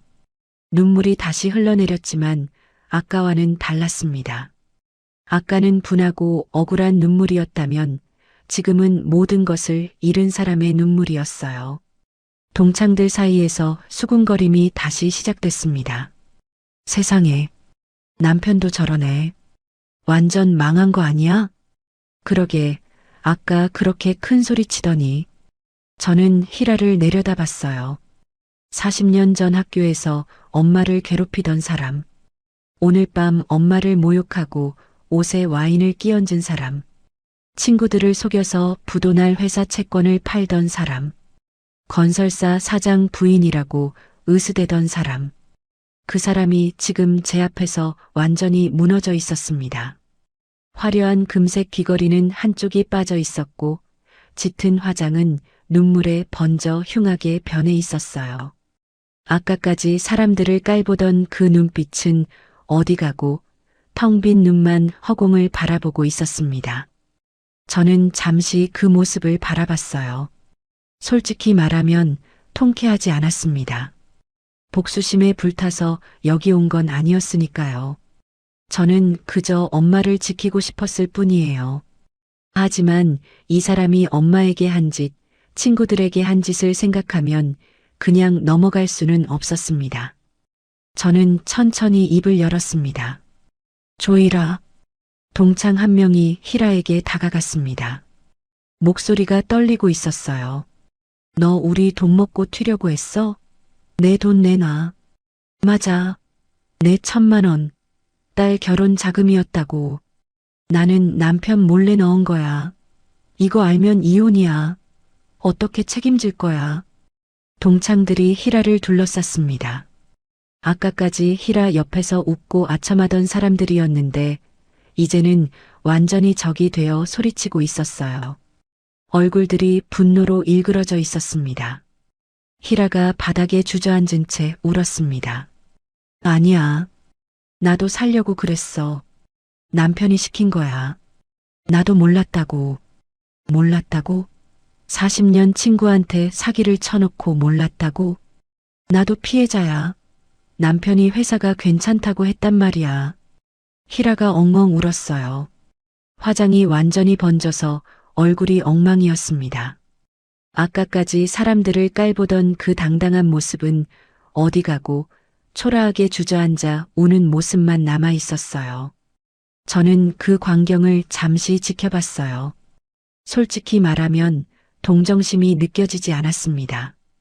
엄마에게 한 짓, 친구들에게 한 짓을 생각하면 당연한 결과였으니까요. 저는 차갑게 말했습니다. 그 변명은 법정에서 하세요. 희라가 고개를 들었어요. 눈물에 젖은 얼굴로 저를 바라봤습니다. 뭐라고요? 사기 미수의 모욕죄, 재물손괴. 전부 고소할 겁니다. 저는 담담하게 말을 이었어요. 합의는 없습니다. 희라의 얼굴이 새파랗게 질렸습니다. 합의가 없다고요? 그러면 그리고요. 저는 휴대폰을 들어보였어요. 방금 저희 로펌에 연락했습니다. 대성건설 관련 자료들 내일 아침 일괄 제출됩니다. 희라의 눈이 크게 떠졌습니다. 검찰과 국세청에 동시 고발이에요. 분식회계, 세금 탈루, 하청업체 대금 횡령. 전부요. 그러면 내일 아침이면 압류 통지서 받으실 거예요. 남편분 계좌부터 시작해서 아마 사모님 명의 재산도 포함될 겁니다. 희라가 부들부들 떨었습니다. 카드도 정지될 거고 부동산도 가압류 들어갈 거예요. 그 화려한 외제차, 명품 가방, 호텔 모임. 내일부터는 전부 힘드실 겁니다. 저는 차분하게 말했어요. 물론 남편분이 성실히 수사에 협조하시면 조금 나아질 수도 있겠죠. 하지만 지금까지 보여주신 태도로 봐서는 글쎄요. 희라가 바닥에 엎드렸습니다. 살려주세요. 제발 한 번만 봐주세요. 그 말은 저한테 하실 게 아니에요. 저는 엄마를 바라봤어요. 저희 어머니께 하세요. 40년 동안 괴롭히시고 오늘 밤 모욕하시고 옷에 와인 끼얹으신 분한테요. 희라가 고개를 들어 엄마를 바라봤습니다. 엄마는 조용히 서 계셨어요. 아까까지 고개를 숙이고 계시던 엄마가 이제는 똑바로 서서 희라를 내려다보고 계셨습니다. 눈빛이 달라져 있었어요. 슬픔도 분노도 아닌 담담한 눈빛이었습니다. 희라가 무릎으로 기어서 엄마에게 다가갔어요. 미선아, 미안해. 정말 미안해. 엄마는 아무 말도 하지 않으셨습니다. 그저 희라를 바라보기만 하셨어요. 저는 그 모습을 지켜봤습니다. 40년 동안 엄마를 괴롭히던 사람이 이제 엄마 앞에 무릎 꿇고 빌고 있었어요. 저는 엄마에게 다가갔습니다. 엄마 가요. 엄마가 저를 바라보셨어요. 눈가가 붉어져 있었지만 울고 계시진 않았습니다. 하윤아, 여기 더 있을 필요 없어요. 가자. 저는 엄마의 어깨를 감쌌습니다. 와인에 젖은 코트를 벗겨드리고 제 코트를 엄마 어깨에 걸쳐드렸어요. 코트는 괜찮아요. 저 안 추워요. 엄마가 고개를 저으셨어요. 아니, 그게 아니라 이 코트 너가 생일 선물로. 알아요. 세탁하면 돼요. 안 되면 새로 사드릴게요. 하윤아. 엄마. 저는 엄마의 눈을 똑바로 바라봤습니다. 코트는 다시 살 수 있어요. 근데 엄마는 하나잖아요. 코트 걱정하지 마세요. 엄마의 눈에서 눈물이 흘러내렸어요. 아까와는 다른 눈물이었습니다. 저는 엄마의 손을 잡았어요. 가자, 엄마. 내가 더 맛있는 거 사줄게. 엄마가 멍하니 저를 바라보셨어요. 아직 상황이 정리가 안 되신 것 같았습니다. 저는 엄마의 손을 꼭 쥐고 문 쪽으로 걸어갔어요. 지배인이 문을 열어주었습니다. 감사합니다, 강 대표님. 제가 감사하죠. 신경 써주셔서. 지배인이 고개를 숙였어요. 차량 준비해 두었습니다. 지하 주차장으로 안내해 드릴까요? 네, 부탁드려요. 우리는 룸을 나섰습니다. 문이 닫히기 전 뒤에서 동창들의 목소리가 들렸어요. 야, 조이라. 내 돈 어떻게 할 거야? 울기만 해? 대답을 해. 경찰 부를 거야. 사기죄로. 40년 친구라며. 어떻게 나한테 이럴 수가 있어. 그리고 희라의 울음소리. 살려줘. 나도 몰랐다고. 살려줘. 문이 닫히면서 소리가 멀어졌습니다. 저는 뒤돌아보지 않았어요. 엄마도 뒤돌아보지 않으셨습니다. 그곳에는 우리가 신경 쓸 것이 아무것도 없었으니까요. 복도를 걸으며 엄마가 작게 말씀하셨어요. 하윤아. 네, 엄마. 너 진짜 대단한 변호사였구나. 저는 피식 웃었어요. 엄마가 키워주신 덕분이에요. 아니야. 엄마는 아무것도 안 해줬어. 너 혼자 다 한 거야. 무슨 소리예요? 저는 엄마의 손을 더 꽉 쥐었습니다. 엄마가 새벽부터 밤까지 일하시면서 저 키워주셨잖아요. 학원비 벌려고 주말에도 쉬지 않으셨잖아요. 엄마가 없었으면 저도 없어요. 엄마가 아무 말도 못 하셨어요. 눈물만 흘리셨습니다. 엘리베이터가 도착했어요. 우리는 안으로 들어갔습니다. 문이 닫히고 엘리베이터가 내려가기 시작했어요. 7층에서 지하 주차장까지. 긴 시간은 아니었지만 그 짧은 시간 동안 많은 생각이 스쳐 지나갔습니다. 오늘 밤 일어난 일들, 엄마가 당한 모욕, 희라의 거만함, 그리고 모든 것이 뒤집어진 순간 엄마가 작게 말씀하셨습니다. 하윤아. 네. 고마워. 저는 엄마를 바라봤어요. 뭐가요? 다 고마워. 오늘 와줘서, 엄마 편 들어줘서, 엄마 지켜줘서. 엄마의 목소리가 떨렸어요. 엄마 평생 이렇게 든든한 적 없었어. 학교 다닐 때도 시집 와서도 혼자 너 키울 때도 항상 위축되고 주눅 들어 살았어. 근데 오늘은 엄마가 잠시 말을 멈추셨어요. 너 덕분에 처음으로 당당하게 고개 들 수 있었어. 저는 엄마를 꼭 안았습니다. 엄마는 원래 당당한 사람이에요. 그냥 그동안 힘들어서 고개가 숙여졌던 것 뿐이에요. 엄마가 제 등을 토닥이셨어요.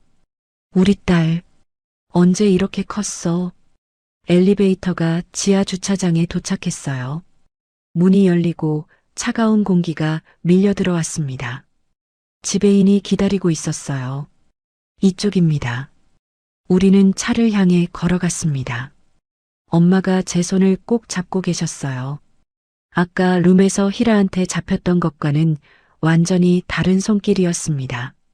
든든하고 따뜻한 손길. 차에 타기 전 엄마가 말씀하셨어요. 하윤아. 네. 아까 더 맛있는 거 사준다고 했지? 네.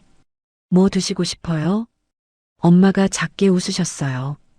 오늘 밤 처음 보는 웃음이었습니다. 설렁탕 먹고 싶다. 저도 웃었어요. 그래요.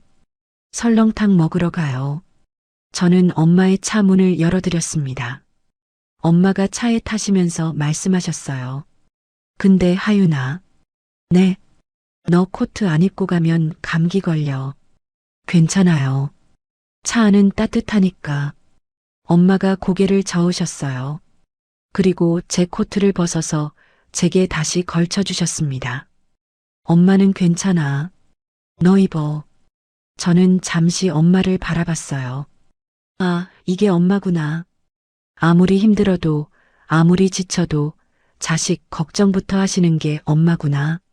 저는 엄마를 꼭 안았습니다. 사랑해요, 엄마. 차가 호텔을 빠져나왔습니다. 눈이 내리기 시작했어요. 서울의 밤거리에 하얀 눈송이가 흩날렸습니다. 가로등 불빛에 반사된 눈이 반짝거렸어요. 저는 운전을 하면서 옆자리의 엄마를 살짝 바라봤습니다. 엄마는 창밖을 바라보고 계셨어요. 멍하니 아무 말 없이. 아직 오늘 밤 일이 정리가 안 되신 것 같았습니다.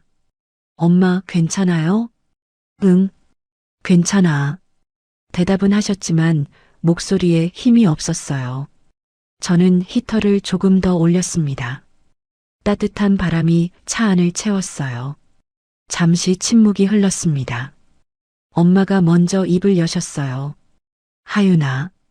네, 엄마. 엄마가. 미안해. 저는 깜짝 놀랐어요. 뭐가요? 갑자기 왜 미안해요? 그냥. 다 미안해. 엄마의 목소리가 떨렸습니다. 못난 엄마라서. 너한테 좋은 거 못 해줘서. 오늘도 창피 당하게 해서. 엄마, 무슨 소리예요? 진짜야. 엄마가 돈이 많았으면 너도 고생 안 했을 텐데. 어릴 때부터 혼자 밥 먹고 학원도 제대로 못 보내고 엄마의 눈에서 눈물이 흘러내렸어요. 다른 애들은 엄마가 학교에 와서 상담도 하고 학원도 데려다주고 그랬는데 엄마는 항상 일하느라 바빠서 너 졸업식 때도 못 갔잖아. 엄마. 그래서 사람들이 엄마를 무시해도 할 말이 없었어. 실제로 못난 엄마니까. 희라가 그렇게 말해도 틀린 말이 아니니까. 저는 차를 길가에 세웠습니다. 비상등을 켜고 엄마를 똑바로 바라봤어요. 엄마. 응? 지금 무슨 소리 하는 거예요? 저는 엄마의 손을 잡았습니다. 엄마가 뭘 못해줬다고 그래요. 엄마가 저한테 해준 거 제가 다 기억해요. 엄마가 고개를 저으셨어요.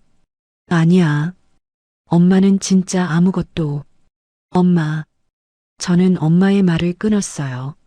저 초등학교 때 급식에서 생선 나오면 항상 남겼던 거 기억나요? 생선? 네. 가시 발라먹을 줄 몰라서요. 다른 애들은 다 먹는데 저만 못 먹었어요. 엄마가 고개를 끄덕이셨어요. 그때 엄마가 뭐라고 했는지 기억나요? 뭐라고 했더라? 엄마가 그날부터 일 끝나고 집에 오시면 아무리 피곤해도 생선 구워서 가시 발라주셨잖아요. 엄마의 눈이 커졌어요. 그게 별거라고. 엄마가 얼마나 피곤하셨는지 저도 알아요. 새벽부터 밤까지 일하시고 집에 오시면 쓰러지듯이 주무셨잖아요. 근데 그 와중에 저한테 생선 발라주셨어요. 한 번도 아니고 제가 혼자 발라먹을 수 있을 때까지 매일 밤. 저는 그때를 떠올렸어요. 퇴근하고 지친 얼굴로 들어오셔서 앞치마 두르시고 부엌에 서시던 엄마. 연기 나는 프라이팬 앞에서 고등어를 뒤집으시던 엄마의 뒷모습. 엄마 손 까맣게 타면서 가시 발라주셨잖아요. 저 안 되일까봐 본인이 다 시켜서 주시고 저는 엄마의 손을 더 꽉 쥐었어요. 그게 사랑 아니면 뭐예요? 엄마가 아무 말도 못 하셨어요. 그리고 제가 로스쿨 갈 때요. 등록금이 얼마였는지 알잖아요. 1년에 1,500만 원이었어요. 3년이면 4,500만 원. 근데 엄마가 그 돈 어떻게 만드셨어요? 엄마가 고개를 숙이셨어요. 퇴직금 다 쓰시고 적금 깨시고 그래도 모자라서 대출까지 받으셨잖아요. 저 때문에. 그건 당연히 해야 할 일이었어. 당연한 게 어딨어요. 저는 그때 엄마가 하셨던 말씀을 떠올렸어요. 엄마가 그때 뭐라고 하셨는지 기억나요? 하윤아, 너가 하고 싶은 거 해. 돈 걱정은 엄마가 할 테니까. 그러셨잖아요. 엄마가 눈물을 훔치셨어요. 근데 그때 엄마 통장에 얼마 있었는지 알아요? 200만 원도 없었어요. 그러면서 저한테는 돈 걱정 말라고 하셨어요. 저는 엄마의 얼굴을 똑바로 바라봤어요. 엄마, 저 대한민국에서 승소율 제일 높은 변호사예요. 시간당 수임료가 100만 원이에요. 대기업 임원들도 저한테 고개 숙이고 판사들도 제 이름 들으면 긴장해요. 엄마가 저를 바라보셨어요. 근데 그게 다 누구 덕분인지 알아요? 엄마 덕분이에요. 엄마가 생선 발라주면서 키웠잖아요. 엄마가 새벽부터 밤까지 일하면서 학원비 벌어주셨잖아요. 엄마가 본인 옷 한 벌 안 사시면서 저한테 다 쓰셨잖아요. 저는 엄마의 눈물을 닦아드렸어요. 엄마는 대한민국 최고 변호사를 만든 사람이에요. 저 사람들이 100억을 줘도 엄마처럼 자식 못 키워요. 엄마가 울음을 터뜨리셨어요. 하지만 아까와는 다른 울음이었습니다. 그러니까 다시는 못난 엄마라고 하지 마세요. 엄마가 이긴 거예요. 내가 이겼어? 네. 희라가 뭘 가졌어요? 돈? 남편? 그거 다 내일이면 압류당해요. 근데 엄마는요? 엄마한테는 저 있잖아요. 평생 엄마 편인 딸.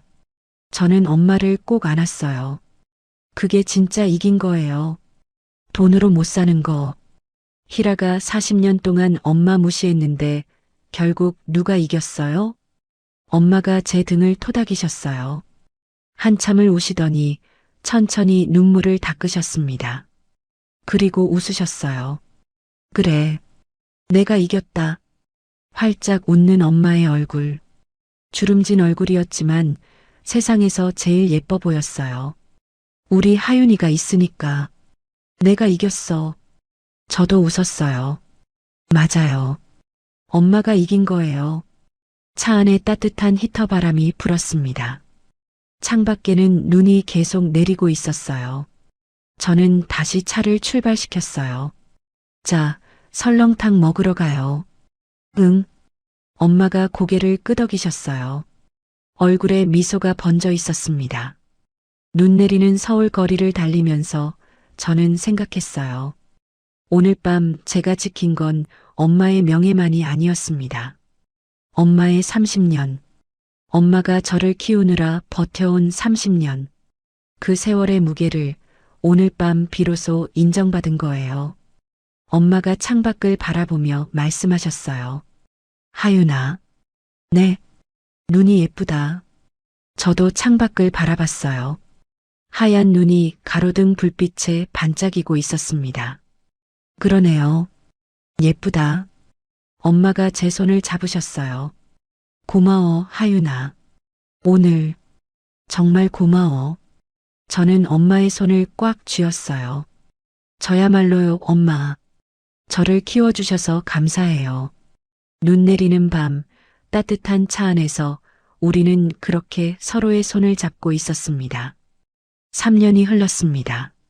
조이라 부부는 사기죄와 횡령죄로 실형을 선고받았어요. 조덕배는 징역 5년, 희라는 징역 2년. 대성건설은 부도 처리되었고 그들이 가진 재산은 전부 압류당했습니다. 출소 후 그들이 어떻게 살고 있는지는 모릅니다. 알고 싶지도 않았어요. 다만 풍문으로 들었습니다. 희라가 시장에서 좌판을 깔고 양말을 팔고 있다고. 그 화려하던 금목걸이도 명품 가방도 외제차도 다 사라지고 낡은 패딩을 입고 손님을 부르고 있다고요. 인과응보라는 말이 떠올랐습니다. 하지만 저는 그 소식에 통쾌함을 느끼지 않았어요. 그저 담담했습니다. 제 인생에 더 이상 그 사람이 차지할 자리는 없었으니까요. 오늘은 크리스마스 이브입니다. 저는 거실 소파에 앉아 창밖을 바라봤어요. 눈이 내리고 있었습니다. 하얀 눈이 가로등에 반짝이며 내려앉고 있었어요. 3년 전 그날 밤도 눈이 왔었죠. 할머니, 아이들의 목소리가 들렸어요. 6살 서준이와 4살 서윤이가 엄마에게 달려갔습니다. 제 아이들이에요. 어머, 우리 강아지들 왔어? 엄마가 두 팔을 벌려 아이들을 안으셨어요. 아이들이 엄마 품에 폭 안겼습니다. 할머니, 오늘 케이크 먹어요? 그럼 할머니가 맛있는 케이크 사놨지.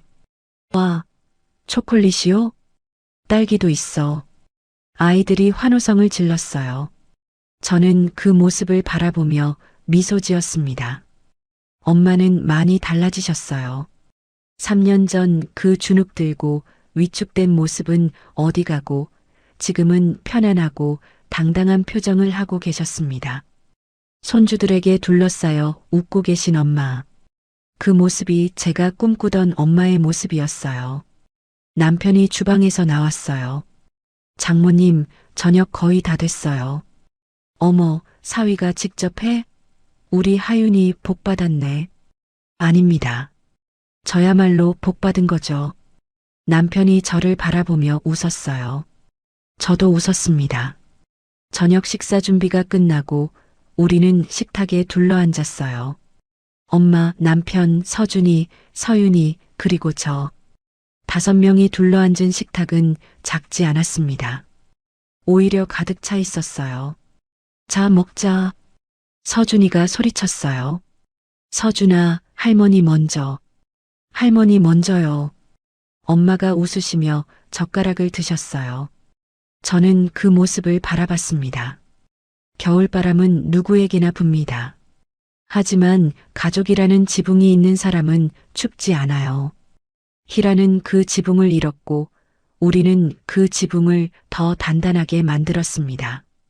결국 이긴 건 우리였어요. 식사가 끝나고 아이들은 케이크를 먹으러 갔어요. 남편이 아이들을 데리고 주방으로 들어갔습니다. 저는 엄마 옆에 앉았어요. 엄마, 응? 행복해요? 엄마가 저를 바라보셨어요. 그리고 웃으셨습니다. 당연하지. 이렇게 예쁜 손주들이 있고 이렇게 든든한 딸이 있는데 엄마가 세상에서 제일 행복해. 저도 웃었어요. 저도요. 엄마가 있어서 행복해요. 저는 엄마의 손을 잡았습니다. 사랑해요, 엄마. 엄마가 제 손을 꼭 쥐셨어요. 나도 사랑해, 하윤아. 창밖에는 눈이 계속 내리고 있었습니다. 따뜻한 거실, 웃음소리가 가득한 집. 이것이 제가 지킨 것들이었어요. 그리고 이것이 진짜 행복이었습니다. 이야기를 마치며 저는 이런 생각을 합니다. 사람들은 종종 겉모습으로 다른 사람을 판단해요. 옷차림, 직업, 사는 동네, 타는 차, 그런 것들로 사람의 가치를 매기려고 하죠. 희라도 그랬어요. 엄마의 낡은 코트를 보고 식당에서 일한다는 말을 듣고 무시해도 되는 사람이라고 생각했어요. 40년 동안 그렇게 엄마를 깔보며 살았죠. 하지만 결국 어떻게 됐나요? 화려한 거칠에는 하루아침에 사라졌고 진짜 가치 있는 것만 남았습니다. 저는 엄마에게서 배웠어요. 진짜 부자는 통장 잔고가 많은 사람이 아니라 사랑하는 사람이 곁에 있는 사람이라는 거리요. 엄마는 평생 가난했지만 저를 위해 모든 걸 쏟으셨어요. 그 사랑이 저를 여기까지 오게 했고 그 사랑이 결국 엄마에게 돌아갔습니다. 혹시 지금 누군가에게 무시당하고 계신 분이 있다면 이 말씀을 드리고 싶어요. 당신의 가치는 다른 사람이 정하는 게 아닙니다. 묵묵히 자신의 자리에서 최선을 다하는 사람, 가족을 위해 희생하는 사람, 어려운 상황에서도 정직하게 사는 사람. 그런 분들이 진짜 대단한 사람이에요. 언젠가는 그 가치가 인정받는 날이 옵니다. 반드시요. 오늘 저의 이야기가 여러분의 마음에 작은 위로가 되었으면 좋겠습니다. 오늘 하윤의 이야기가 마음에 남으셨다면 구독과 알림으로 다음 만남을 예약해 두세요. 우리네 사연 극장이 다시 찾아갑니다. 그리고 오늘 이야기를 듣고 느낀 감정과 생각을 댓글로 소통해 주세요.